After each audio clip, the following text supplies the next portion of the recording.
स्वागत है। मैं हूं आपके साथ अंकिता। चलिए बढ़ते हैं की संयुक्त पिछड़ा वर्ग मोर्चा के आह्वान पर आज जबलपुर में विभिन्न सामाजिक संगठनों ने एकजुट होकर अपनी मांगों को लेकर हुंकार भरी।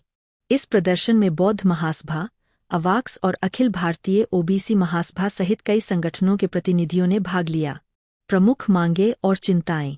संगठनों ने केंद्र सरकार से मांग की है कि विश्वविद्यालय अनुदान आयोग (यूजीसी) के नए नियमों और कानूनों को तत्काल प्रभाव से लागू किया जाए। प्रदर्शनकारियों का कहना है कि भेदभाव पर रोक, विश्वविद्यालयों में छात्रों के साथ होने वाले भेदभावपूर्ण व्यवहार को तुरंत रोका जाना चाहिए।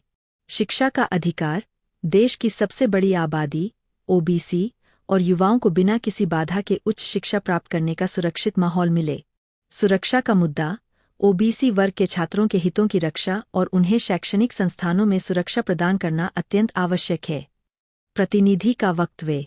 मोर्चा के प्रतिनिधि रामरतन यादव ने मीडिया से चर्चा करते हुए कहा, हम मांग करते हैं कि यूजीसी का कानून तत्काल लागू हो ताकि हमारे ओबीसी समाज के बच्चों को विश्वविद्यालयों में सुरक्षित और सम्मानजनक शैक्षणिक वातावरण मिल सके। भेदभावपूर्ण व्यवहार अब बर्दाश्त नहीं किया जाएगा। प्रदर्शन के दौरान बड़ी संख्या में लोग उपस्थित रहे और उन्होंने अपनी मांगों के समर्थन में नारेबाजी भी की। यूजीसी कानून जो कि 2012 में लागू हुआ था, मगर वर्तमान में केंद्र सरकार द्वारा 2026 में यूजीसी कानून में एसटी एससी के साथ ओबीसी वर्गों को भी जोड़ा, जिसका पुरजोर विरोध सामान्य वर्ग के लोगों ने किया और सुप्रीम कोर्ट तक पहुंच गए। सुप्रीम कोर्ट ने रोक लगा दी, मगर आज पूरे संपूर्ण भारत के अंदर एसटी एससी ओबीसी के लोग यूजीसी कानून लागू कराने के लिए धरना प्रदर्शन आंदोलन कर रहे हैं। उसी के तहत आज जबलपुर में संयुक्त मोर्चा के तत्वाधान में यूजीसी लागू कराने के लिए ज्ञापन सौंपा गया महामहिम राष्ट्रपति महोदय एवं प्रधानमंत्री जी। उसमें मांग रखी गई है कि यदि सुप्रीम कोर्ट ने रोक लगा दी है तो केंद्र सरकार अध्यादेश लाके नया कानून पारित करके यूजीसी कानून को लागू करे। अन्यथा आज जो सांकेतिक ज्ञापन था, उग्र आंदोलन करने के एसटी एससी ओबीसी के लोग बेबस हो जाएंगे। आज संयुक्त मोर्चा के तत्वाधान में ज्ञापन सौंपा गया है, जिसमें भारतीय सर्वजनजाति सेना का भी समर्थन था। मैं इंद्र कुमार कुलस्ते, भारतीय सर्वजनजाति सेना राष्ट्रीय अध्यक्ष। छिंदवाड़ा कफ सिरप कांड मामला। आरोपी डॉक्टर प्रवीण सोनी को हाई कोर्ट से झटका। हाई कोर्ट ने डॉक्टर समेत 4 लोगों की जमानत याचिका की खारिज। हाई कोर्ट ने जमानत याचिका पर सुरक्षित रखा फैसला सुनाया। हाई कोर्ट ने बच्चों की मौत को बेहद संवेदनशील और गंभीर मामला माना।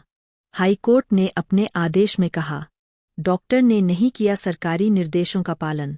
4 साल से कम उम्र के बच्चों को प्रतिबंधित कफ सिरप दिया गया। डॉ प्रवीण सोनी, ज्योति सोनी, राजेश सोनी, सौरभ जैन की जमानत को किया खारिज। डॉक्टर प्रवीण सोनी के केस का जो सुनवाई हुई, बेल एप्लीकेशन फाइल थी डॉक्टर प्रवीण सोनी के द्वारा, तो उसमें माननीय न्यायालय ने उसकी पिटीशन उसके आवेदन को खारिज करते हुए उसमें डिटेल्ड ऑर्डर पास किया। उसमें माननीय न्यायालय ने ये पाया कि डॉक्टर को सारी जानकारी थी। महत्वपूर्ण ये है कि इसमें सेंट्रल गवर्नमेंट का एक नियम था। सेंट्रल गवर्नमेंट के नियम के अनुसार फिक्स डोज कॉम्बिनेशन जो होता है उसके अनुसार ही दवा दी जा सकती है, बट डॉक्टर प्रवीण सोनी द्वारा उसका जो फिक्स डोज कॉम्बिनेशन दवा होती है, दवा का की जो मात्रा होती है जो 4 साल से छोटे बच्चों को नहीं दी जा सकती, उसको पालन नहीं किया और जो बच्चों को दवा दी गई वो दवा गंभीर बीमारी के लिए थी, लेकिन वो दवा के कारण बच्चों की मौत हुई, उससे किडनी खराब हुई। दूसरी चीज़, माननीय न्यायालय ने उसमें ये भी पाया कि वरिष्ठ डॉक्टर की सलाह भी, नागपुर के डॉक्टर हैं, उनकी सलाह भी थी।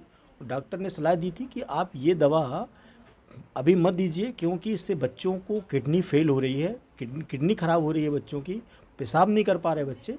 बट डॉक्टर ने उसको निगलेक्ट किया उनकी एडवाइस को, और उनने जानकारी भी दी थी कि दिल्ली में अभी कुछ साल पहले उसी दवा के कारण लगभग 33 बच्चों की मौत हुई है, और हमारे मध्य प्रदेश में छिंदवाड़ा ज़िला में 26 बच्चों की मौत उसी दवा के कारण हुई, और ये गंभीर घटना थी। माननीय न्यायालय ने ये पाया कि डॉक्टर प्रवीण सोनी को जो कमीशन प्राप्त होता था उस दवा को बेचने के आधार पे, क्योंकि वो उस दुकान के भी मालिक थे, उनकी पत्नी के नाम पे वो मेडिकल स्टोर था, मेडिकल स्टोर के वो मालिक थे और उससे वो पैसा अर्न करते थे।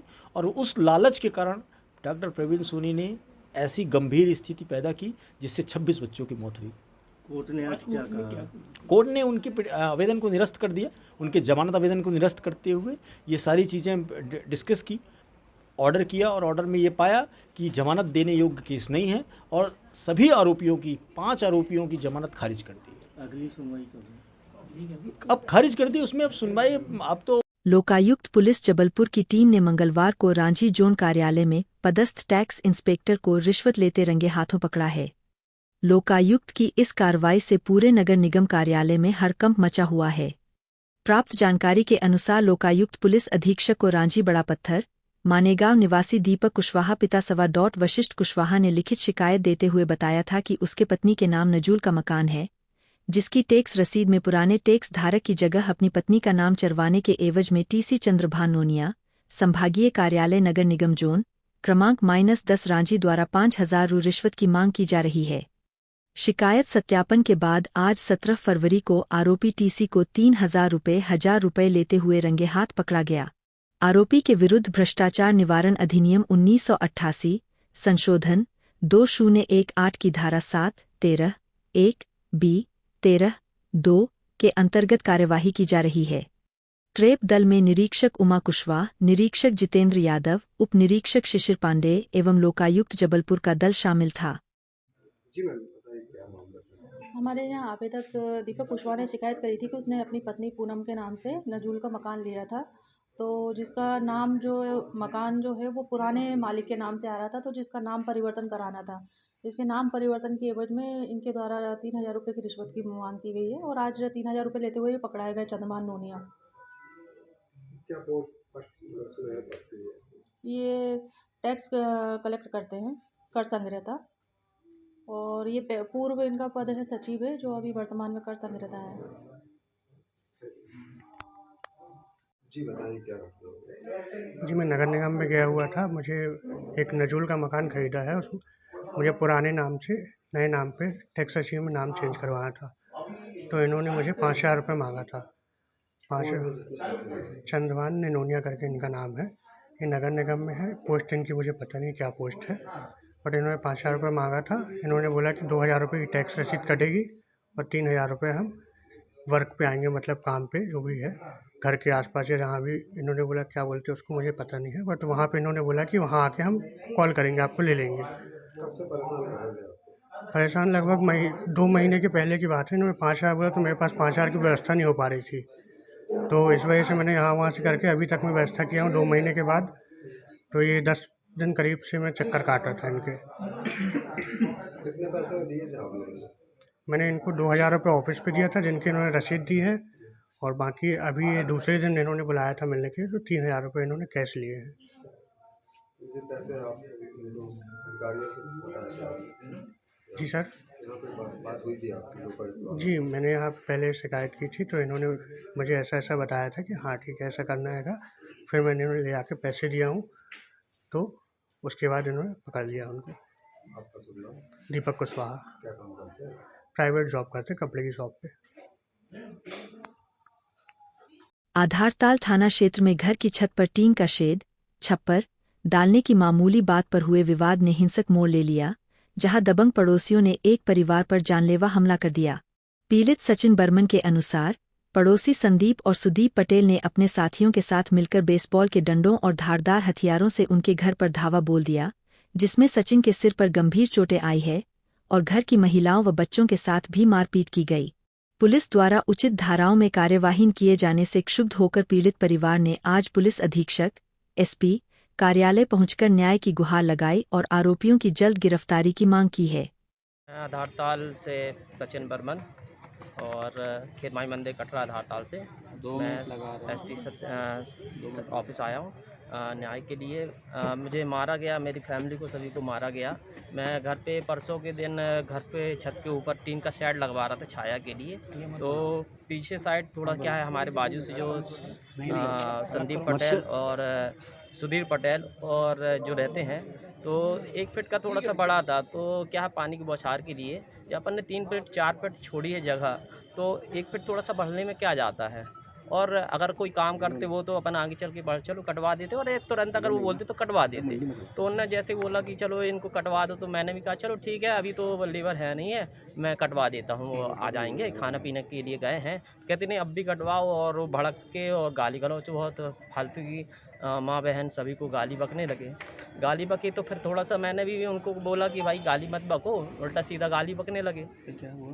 तो फिर पता नहीं उसने अपने बड़े भाई को मतलब जो है वो बेसबॉल के डंडे और चक्कू छुरी सब लेके 10-15 लोग घर पे आ गए।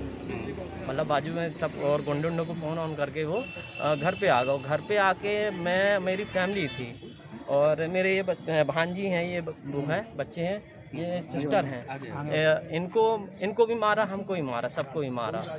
इसकी रिपोर्ट आपने थाने में दर्ज कराई? रिपोर्ट थाने में दर्ज कराई, लेकिन दर्ज वहाँ करवाने गए तो वहाँ पे भी मतलब मामूली उनने ऐसे ही बोल दिया, मुलाजा के लिए मुलाजा करवाया, और पूरी मतलब जो जैसे करना चाहिए, लिखना चाहिए, वो रिपोर्ट नहीं लिखी। इनकी सिस्टर की भी रिपोर्ट अलग से उन्होंने लिखी, इनको रिपोर्ट ही नहीं दी। आज आप कहाँ आए हैं और क्या चाहते हैं? आज मैं यहाँ आया हूँ तो यही चाहता हूँ कि उन पे विरुद्ध कार्रवाई की जाए। अरे मत बोलो ना। धाराएं लगनी चाहिए, वो लगे, मामूली धाराएं लगा के। कौन लोग थे जिन्होंने ये हमला किया? सुधीर पटेल, संदीप पटेल, और उनके जो बहुत से गुंडे थे जो, और उनकी मिसेस थी स्नेह पटेल और रानी पटेल। बच्ची के ऊपर कुछ फेंका भी है? हाँ, बच्ची के ऊपर ही फेंका। ये देखिए ठीक है, आपका नाम चेहरे में भी देखेगा आपको, ये देखिए नाम बताओ आप। मेरा नाम सचिन बर्मन।